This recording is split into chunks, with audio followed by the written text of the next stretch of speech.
Hello, everyone, and welcome to the 33rd episode of Heartcore, the Human Design Podcast. I am Miko, and if you're watching, you can see that someone is missing. Celestina is not here today, and that's why I have Luc with me, because I really suck at doing this by myself. At least up to now. Let's see how it goes. I usually always need someone to talk to, so I hope that Luc is going to help me with this. But today we're going to be talking about the love gates. There are 10/11 of these love gates. I know last time we gave you a cliffhanger of us going to be talking about Ben Affleck, Jennifer Lopez, and Jennifer Garner, and we are going to do that, but I'm hoping that I can do that with Celestina again by my side.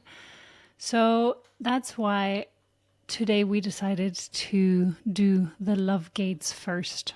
The love gates are, as I said, 10/11 gates in the human design body graph that talk about love. And they're divided into two different types of love. One of them is mundane or personal, and the other one is called anti-mundane or anti-mundane, and it's transcendental love. There are 4 transcendental love gates, which is gate 10, gate 15, gate 46, and gate 25. And then there are 7 mundane love gates, personal love gates, which are again gate 10. So that one can be both transcendental and personal. Then we have gate 40, gate 55, gate 41, gate 58, gate 28, and gate 44. We are today going to talk about what that means exactly. So when you're looking at your body graph and you have one of those gates, this is the way that you're going to be experiencing love. And also, this is the way that you're going to experience it in a healthy way. If you're entering into it correctly, that is the very, very, very important part of this whole thing. You need to enter into every relationship correctly. So, for example, if you're a projector, you really need to use the strategy of being invited into it. If you're a generator, you need to wait for your sacral response.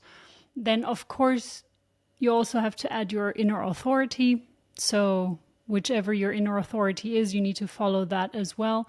But first, you really need to follow your strategy as your type. So, if you're a manifesting generator, you need to wait for that sacral response, and then you can initiate. As a manifester, you can initiate, but you need to also follow your inner authority, so follow your intuition to know what to initiate, because sometimes we will have some impulses and we'll be like, okay, that's what I want to initiate. And it may not be the right one if your mind was telling you to do so or trying to convince you to do so. If you are a reflector, you will have to wait a lunar cycle, because as a manifestor and as a reflector, your aura is more influenced by the planets, the whatever is going on planetary wise, and you're going to be slightly less influenced by people around you. Especially as a reflector, they have one of the most dense aura. Like, it is very protective. It's interesting because it's both protective of the reflector, him or herself, but at the same time it's sampling as well. So that is how they learn things in life. They sample the auras of others, the energy of others, but they are usually less influenced by it. And manifestors, they have a repelling aura, which sounds very horrible at first, but don't be shocked by the language used in human design sometimes. It can be very repulsive or repelling, but it doesn't mean that the words that are used are actually always as harsh and as strong as they appear to be. So yeah, I think I mentioned all 5 types and their strategies, but you will also need to use your inner authority, as I had mentioned. Another thing that is going to be important here, I'm not going to be looking at a body graph or a connecting chart, a connective chart. So where you have two individuals coming together and then the themes of love either develop or they don't. We will be doing that more when we're looking at Ben Affleck, Jennifer Garner, and JLo. But at the moment, we're going to only be talking about the individual gates. And bear in mind that even if you have them in your design, they may be active, they may be dormant, they may get activated by others, by another partner, by kids, by family members, by friends, things like that. So you always have to look at a chart to really give precise information. But what I'm going to be describing today, you're at least going to get an idea of what these love gates are about. Additionally, when you're looking at a chart with two individuals coming together, you will have either one of the love gates, you may have the other side of the love gate, you may create electromagnetic connections, so that is when one partner has one side of the channel and the other partner has the other side of the channel. So that would be a electromagnetic connection. You can have someone being dominant in a whole channel. That would be them having the full channel and you not having any elements of that channel. You could have a compromise where one person has the full channel and the other one only has a gate. And then you can have companionship channels where you both have the same channel. There can also be companionship gates where you both have the same gates, and all of them come with a bit of a challenge. So none of them are perfect. A lot of people out there are saying, oh, electromagnetic is the way you want to go. Not really. It can lead to a lot of problems. So the only way that you're going to be in a healthy relationship is when you're both willing to work on it, of course. And if you believe in human design, if you want to follow human design, then what is said is the only way to be in a healthy relationship is when you enter into it correctly. So if you are going to, as a projector, try to force someone into being in a relationship, it's not going to work. Well, generally forcing someone into a relationship is not going to work, not even for any other type. But as a projector, you're there to wait for the invitation. And if you're then going to continuously badger someone and be like, okay, are we in a relationship? Are we in a relationship? Are we in a relationship? Instead of just trusting your energy field and trusting that you will attract that request from the other person, that would be entering into it correctly. Of course, then, as I said, you need to listen to your inner authority and be like, okay, is this really what I want? So that's the other part. Once you receive the invitation as a projector, then you still need to figure out, is this really what I want? Is that correct for me? And you will not figure that out through the mind. You will figure that out by using your intuition. And that, to me, is like using your inner authority. So it also depends if your gate of love is in a defined center, so where you have a consistent energy flow towards that gate, or if it's in an undefined center where you don't have a consistent energy flow towards that gate. And what happens when two people come together? What does that mean when your partner has a defined center and it's activating this love gate within you? And when that doesn't happen? So going through all of these details. So no one ever rings my doorbell, but someone just did and delivered a sweet little package from my godmother. Oracle cards. Love who you are if you are not watching. That was the short little break, but how beautiful is it that it came exactly at the point where we're talking about love gates. And essentially, this really is what it's going to be all about. To experience love, you need to love who you are. I'm not entirely sure where I stopped. I also can't look back at where I stopped.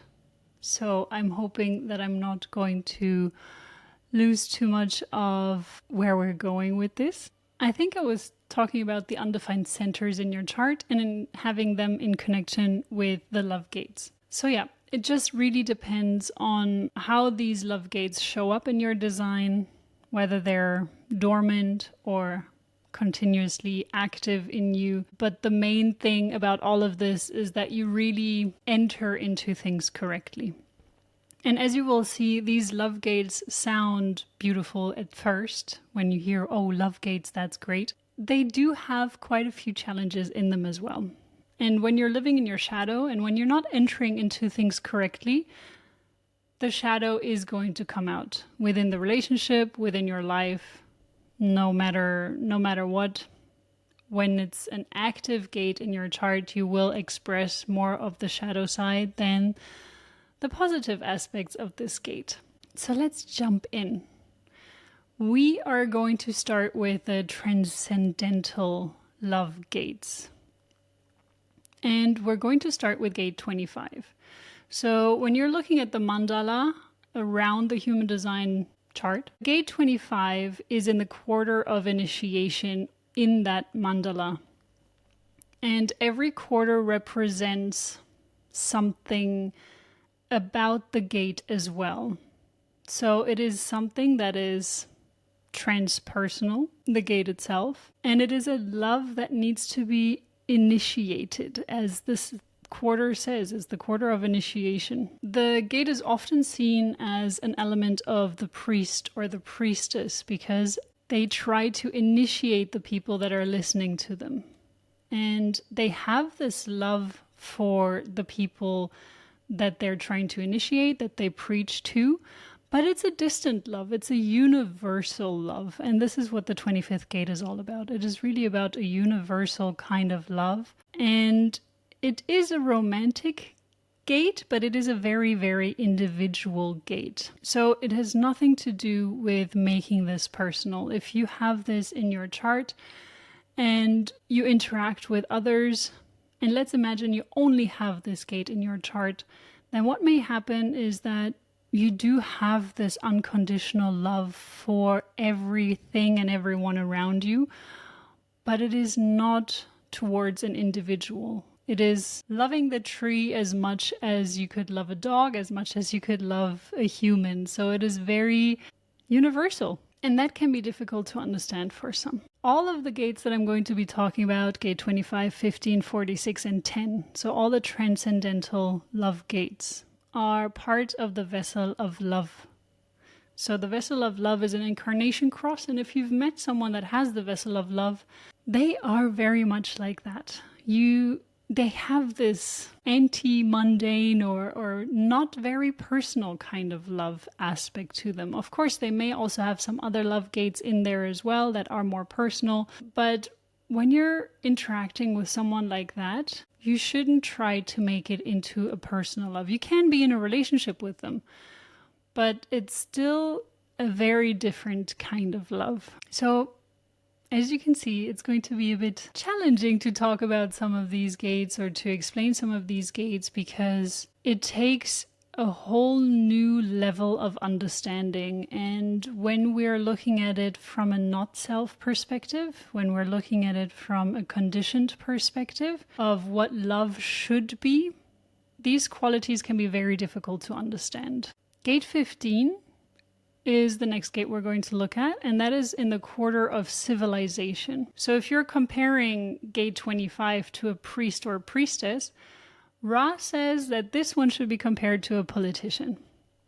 I think these days it is very difficult to see this love for humanity in politicians. But I think what he meant to say is that it would be the ideal politician who really has the best interest of humanity at heart.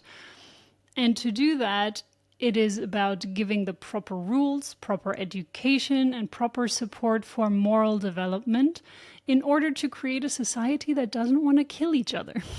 That is what love of humanity, this gate 15, is about. It's about organizing humanity in a way that everyone lives together in harmony instead of trying to wage wars with one another. So that is why he may be comparing it to a politician. But as I said, I think it's more of a, I wish this is what politicians were like, instead of this is actually what they are like. But it's also a good image of comparing gate 25 and gate 15 with one another. Gate 46, on the other hand, is also coming from the G center. So all of these 4 gates are coming from the G center, and this one is in the quarter of duality. So here it's really about bonding with others. And gate 46 is known for the love of the body. It's also connected to a deep-rooted fear. It's connected to all the gates in the splenic center. And the only way to transcend this fear is by accepting the beauty and perfection of your physical vehicle. And what Ross says about that is that it's not about really falling in love fully with your body, although that is what is going to happen once you follow your type and your strategy. So it's really about that, following your type and your strategy. And then you will, hopefully, potentially, that's what he says, you will fall in love with your body as well. So the challenge with this is, it is a transcendental gate. It is not a personal gate. However, gate 29 on the other side of that channel, it keeps saying, I'm ready to make a commitment. That's where this push and pull towards personal relationship, transcendental relationship, personal relationship, transcendental relationship, it keeps pushing and pulling. So if you do have a connection with someone else with gate 29, this can be a challenge where gate 29 is ready to make the commitment. And for you, it's maybe not that kind of love. Maybe it's not as personal for you. The interesting thing is, when you're looking at the love gates, the ones that you don't have in your chart are usually the ones that you crave the most. So human design and generally just evolution, it's not really about human design, but human design shows this, that a lot of times we are looking for what we are not, and we are pulled towards what we are not. And that is the same when it comes to any gate. If you have one side of the gate, you often search for the other side, especially if that would bridge your split. And what that means is that if you are a split definition and you have one gate missing, then your design is trying to find that other side of the gate. It's not like you're going to walk around asking everyone, okay, do you have that gate? Do you have that gate? But it is an energetic connection that is happening. It is an energetic pull that you're experiencing. You're automatically more drawn to that other side, or the people that have this other gate. The channels that are going from the sacral to the G center, or the G center to the sacral, they are known as tantric channels. So they are very powerful. And it doesn't mean that if you have these channels in your relationship that you're going to experience tantric love. But in this case, the way that you're experiencing this love is through the body. And the challenge, however, is to really find someone that is already awakened, as Ra says. So we all have a deconditioning process to go through, and we all have an inner truth that we're here to express. And human design shows us this inner truth. The blueprint that we're seeing, that is who we are here to be.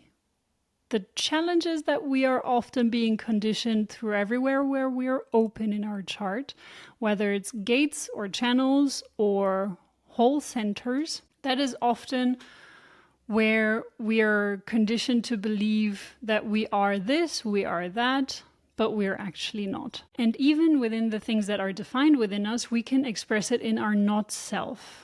Even in the places where we are undefined, we can be in our not self. So it's tricky to bring a balancing act into it. And a tantric experience that transcends the body through truly loving one's body and experiencing that with another person, that is already next level. So this is not something that just everyone is going to be able to experience, whether you have that gate or not. It takes a lot of inner work and meditation and breathing exercises and really deconditioning to move to that level. And imagine finding someone that is on that level with you. First of all, you need to bring yourself to that level, and then you need to find someone that's on that level. So if you believe that who you are is what you attract, then that's perfect. That's great, because then you will at some point attract someone like that into your life. And I'm a very strong believer of that, that who you are and the work that you're doing is going to attract the person that you want into your life as well. That being said, I'm also very much aware of unhealthy relationships and being in abusive relationships, for example, but that is another level that needs to be deciphered. It is not something that I can generally talk about and say, okay, everyone that is in such a relationship needs to do X, Y, Z. It's not that simple. And it's definitely not easy to get out of these relationships.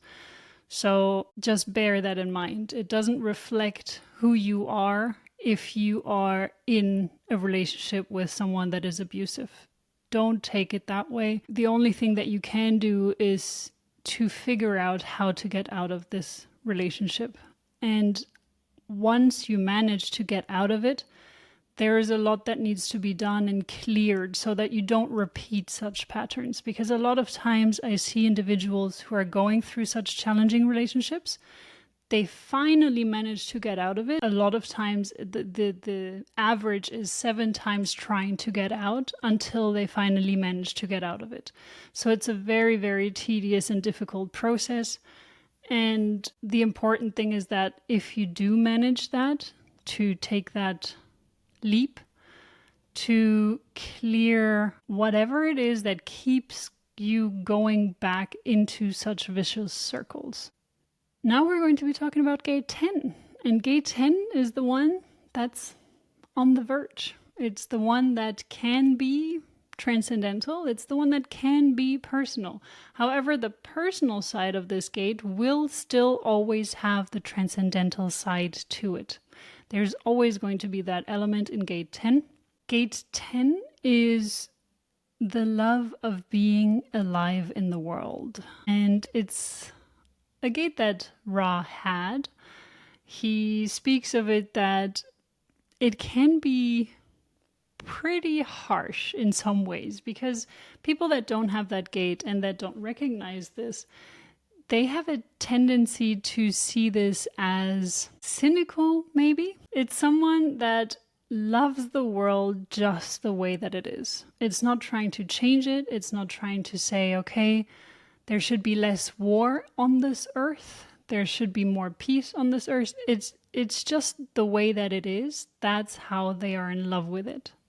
And nothing needs to change for the better. So they really accept both the light and the dark. And within that, it's also known as the gate of self-love. And that's where we're moving into the personal aspect. So it has the potential of loving yourself. It doesn't mean that if you have that, you will love yourself and you will know what to do to love yourself. It just means that there is a potential for you to do so. The way that you're going to experience that, the discovery of love of yourself, is through others. So that is also why it's personal. It's not just personal because it's related to you, but it's also related to others. The challenge with this gate is that a lot of times it is connected to a shadow side. So the reason why we're so in love with people telling us that they love us is because we have a tendency to, whenever someone says that to us, believe that, oh wow, there is something to love about me. And this may be subconscious, this may be very conscious, but it's something that creates a dependency in you. And none of these gates are about being dependent. And it's also often a very steep learning curve, especially when it comes to the personal gates. There's a lot that you need to know and learn about the love that you're experiencing to either not take it personal or to not make it personal. And so there not a lot of distance needs to happen when you're talking about these gates at the same time as experiencing it with others. So the 10th gate can connect to 3 different gates. It is very influential in the body graph. When it connects to the 20th gate, it is saying, I love you because you wake me up, you show me who I am in the now. So gate 20 is very much about being in the now. If it's connected to the 57th gate, it is about I love you because I can survive with you and I can't survive without you. And it also is about you showing me that our love can be perfect. Gate 34 is I love you because you help me to live out what I know is right for me. So it basically provides you that fuel, that energy to really love yourself and to know what it is that I need or you need to take care of yourself. So each and every one of these things are ways to be influenced in how you show yourself love, how you experience self-love, and how you start to create a dependency towards someone else. You can see this as dependency, and that's why the letting go is so important within each of these love gates. It is really about loving someone without holding on too tightly. You need to be able to still be your own person. You need to be able to recognize the partnership as a third person. And you need to be able to recognize that the other person is also their individual person. So there are basically 3 people in a relationship. It's you, your partner, and this third being that is being created. As soon as you're taking 2 body graphs together, there is another being that is being created. It also works with pentas. If you're having 3 to 5 people, it is a whole different version of group dynamics that is being created. It is not about just the individual anymore, but the individuals are still also within the relationship. So that is why all of this is so super interesting. But the important thing is really that you still recognize that there are 3 dynamics in it, and each of them need their space and time. Especially if you have some of the alone gates, or if you have different line elements in your profile. There are some that need more alone time. There are some that need less alone time. We're going to be looking at that when we're talking about this in the next episode. But for now, just know that there is just a lot that is happening additionally to the information that I'm sharing. Gate 44, it's I love you because we're a success. In gate 44, if you're looking at the body graph, you can see that it's coming from the spleen and it's going towards the ego. It is known as the marketing line. When it comes to relationships, it's still about the material side of things. So it's still very heavily connected to how successful are we within the relationship. If you're in the shadow, though, the challenge is that you're going to see this as sometimes a very traditional relationship. And let's just imagine a very traditional relationship back in the day where the husband would go to work and the woman would stay at home and would take care of the kids.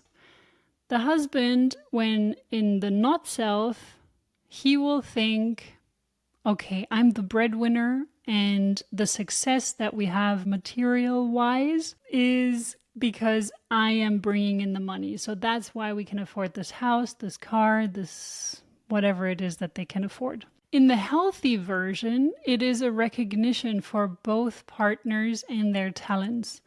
So even if you are in a traditional relationship where the husband goes or one partner goes and earns the money and the other person stays at home, this can still work very well if both recognize that both parts are needed to make this a success. Just because one of them is bringing home the money doesn't mean that they are the only ones responsible for the material wealth that is acquired, because you also need someone to take care of the other side of things, whatever the other side of things may be. But doing it all by yourself is virtually impossible if you want to be truly successful.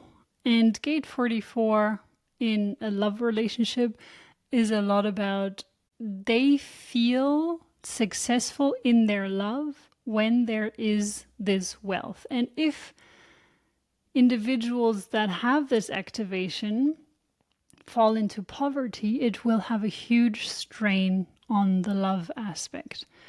Again, there are more things that play a part into this whole thing, so just focusing on that, if you do have that connection, it doesn't make sense, but it can be a very, very tough time for someone that has this in their partnership if they lose the financial means. Gate 40 is a bit of an ego love because it's in the ego center.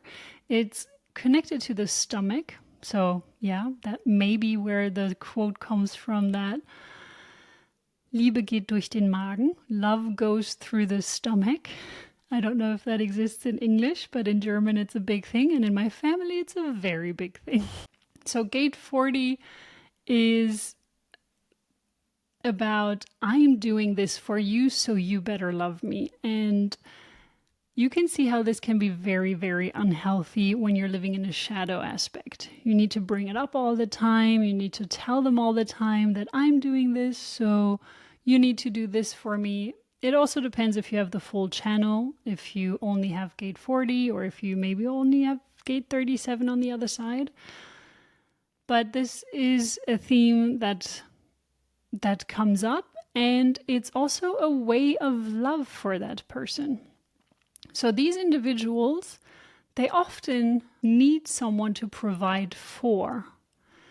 If they don't have that, they're actually not able to, again, materially be successful, but they are also not able to do the work. They need someone to do the work for. And when they have that kind of a motivation, they can work a lot. But it's really about, I need that motivation. I need to be able to do this for you.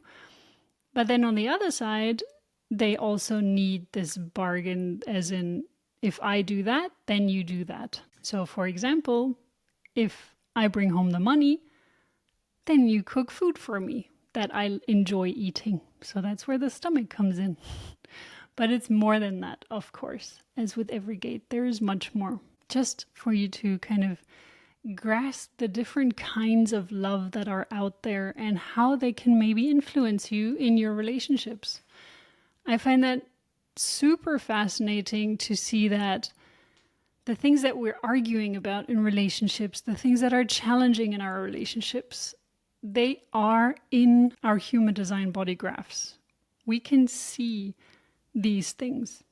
And we as readers, if you have a couple that is going through tough times, one of the first things that you would go looking at is compromise channels.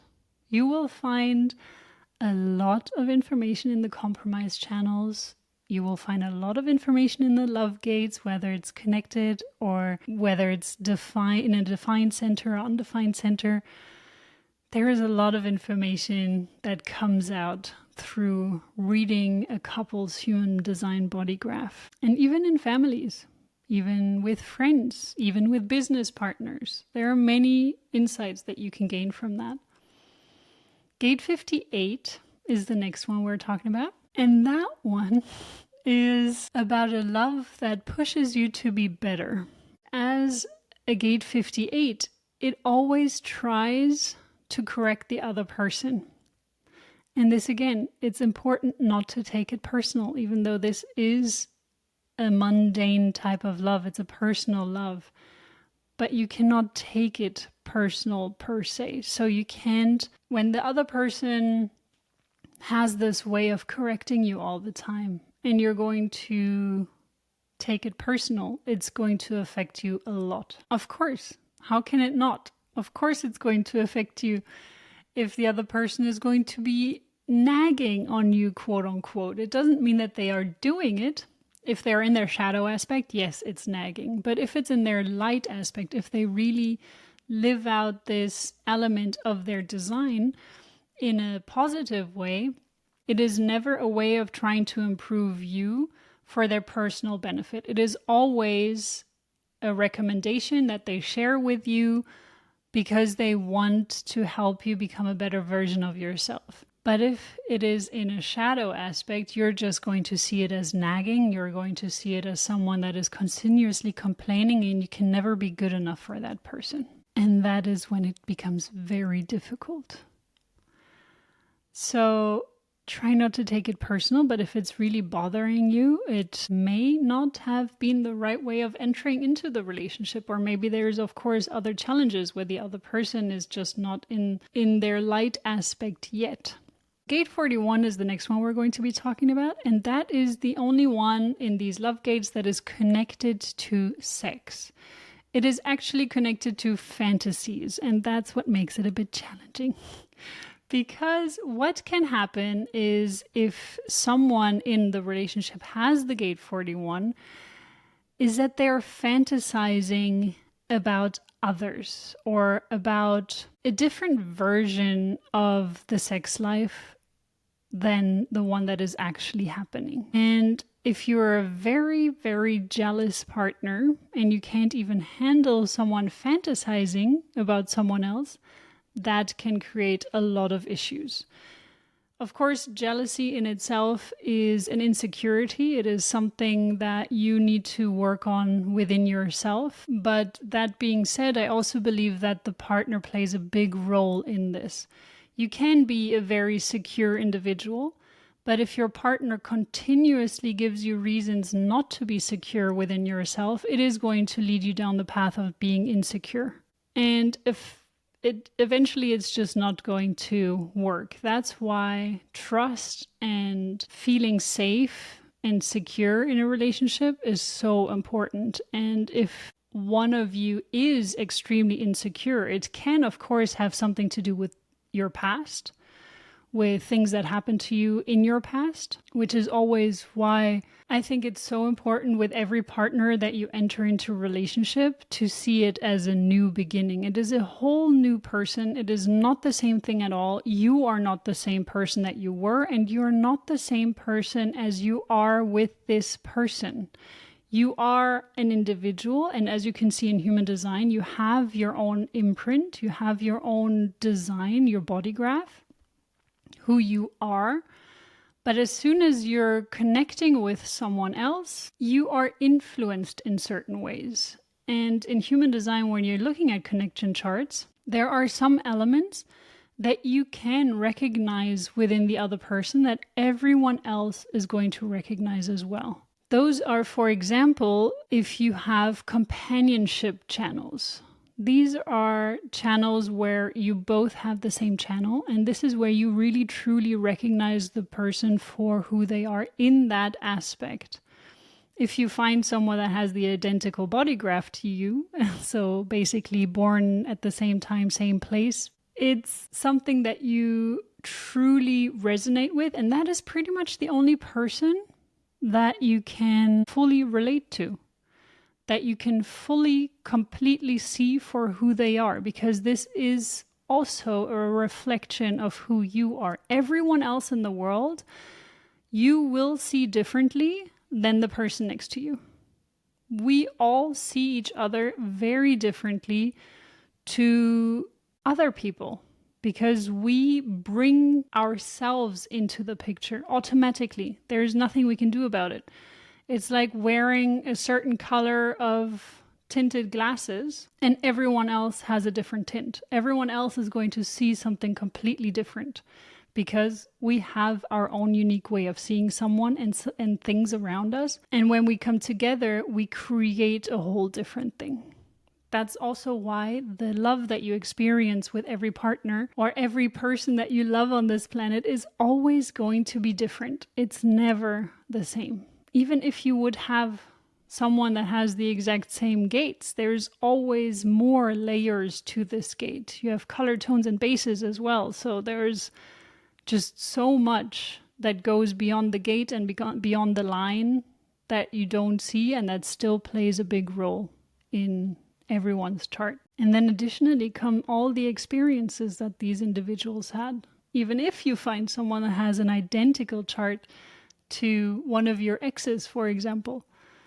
They've had many, many, many different experiences. So they may be more evolved in the way that they interact with the world. They are less conditioned. They're more balanced within themselves. And they will have a completely different expression of their chart, their design, and who they truly are. It will be more loving automatically. So gate 28 is again an individual gate. We are now talking about a love language. Gate 28 is a very romantic gate. And it really means that you need to be in the mood. This gate is often seen as a very melancholic gate. This gate is often connected to muse. So a muse in history, and even these days, it's mostly connected to love. It inspires you, but it's also often something that makes you very sad and melancholic. Through this deep individual melancholic process, so every individual gate or channel has a lot of melancholy inside of it. And this gate is deeply connected to struggling. It's in the channel of struggle, and that is what the love feels like. It is a struggle in the love, but when you're entering into it correctly, when you've followed your strategy, when you've listened to your inner authority, and you've entered into this relationship according to these things, and the other person has as well, this struggle won't seem as difficult. If you haven't entered into it correctly, it will be an extremely difficult love to endure, or a partnership to keep it alive. As well, of course, if there's a compromise, it becomes even more difficult. So if you look back at Romeo and Juliet, you can see there was a lot of struggle. And it's kind of, if I can't have you, then there's no purpose. It is also deeply connected to purpose. If you have someone with a 28 coming to you asking for guidance and you're not very clear on what their purpose is in life, they're not going to be satisfied. But this whole struggle that they're experiencing is what is so important in the relationship. And when you're entering into it correctly, it feels good. It feels all right. But when you're entering it not correctly, this is going to be extremely difficult to handle. This love is going to challenge you to the max. So the reason why it is connected to the muse is because there's usually always this balance between feeling very melancholic, and if you're also looking at poetry or any kind of romantic drama from Shakespeare, for example, it's connected to not being able to have the love that you desire. And that's where a lot of creativity comes from. And when you're interpreting this struggle more in the way of being who you are, instead of trying to attach the purpose, your purpose, to a person, that is where this deep love can come from. It is really about being you and not dive into this struggle and melancholy and trying to explain and understand why am I feeling like this all the time. So not taking it personal, again, is a big thing here. You can use this melancholy as a creative process, but just don't take it personal. Gate 55 is as well as an individual gate. It's in the emotional solar plexus. And they are often unable to say what they know. So even when you're asking them, are you in love with me? They may answer, I don't know. I don't know. I don't know. Even 25 years down the line, it can still be an I don't know. It's a gate that is often very much connected to eating disorders as well. But it is a very, very creative gate and deeply connected to music. So yeah, it can be very difficult to hear I don't know all the time. but it's also maybe not necessary to continuously tell someone that you love them if your actions speak louder than words. And as I said, there are many more gates that can influence you. It can even influence you whenever you meet a person, the time that you meet a person. If there is a slow transiting planet that is defining one of your love gates, you can fall in love with someone because of that quality that is being defined. It's not necessarily even about the person that you're meeting. It could just be a planetary influence that is happening, and that's why you feel this strong connection to them. Love gates, as you can see, are very complex. They are very insightful when you are looking at your own design and at the other person's design. However, you don't really need to know any of this. As long as you're operating correctly, as long as you are becoming the best version of yourself and increasing your frequency, you're going to attract the right types of love for you. And each of these elements will be easier whenever you're encountering them in another person. So with all of that being said, we're going to dive into the details, or a bit more of a comprehensive part of these gates, by really looking at people's designs to understand them better. Because right now, you kind of have an idea of what that might mean.